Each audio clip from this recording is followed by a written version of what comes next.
वरी यासीन लंग नओं अमरोट ऐं बरपासे जे इलाइक़नि में बदअमनी उरूज ते पहुतल शहरियुनि जो जीअण जंजाल थी वियो।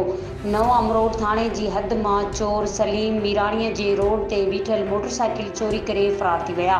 पुलिस ख़ामोश बणियल मोटरसाइकिल रोड ते बीहारे रोंबे लाइ ॿिज पटे रहियो होसि त हिकु नामालूम चोर मोटरसाइकिल काहे फरार थियण में कामयाब। सलीम मीराणी जो वधीक चवणु हो त नओं अमरोट पुलिस खे इतला ॾियण बावजूद पुलिस कख वञी मीणो नाहे कयो। मां SSP शिकारपुर ऐं DIG लाड़काणो IG सिंध ऐं ॿियनि वस वारनि खे अपील थो करियां त जल्द खां जल्द नोटिस वठी मूं मिस्किन जी चोरी थियल मोटरसाइकिल वापसि कराए ॾिनी वञे, न त ॿी सूरत में नओं अमरोट जे मेन रोड ते एहतजाज कयो वेंदो। जश्न आज़ादी जे पुरमुसरत मौक़े ते ऐं मुबारकबाद जे इश्तिहारनि जी बुकिंग जारी आहे। राब्तो कंदा 030831612828। मज़ीद खबरों और तफसीलात के लिए विजिट करें हमारी वेबसाइट www.awamiNewsHD.com।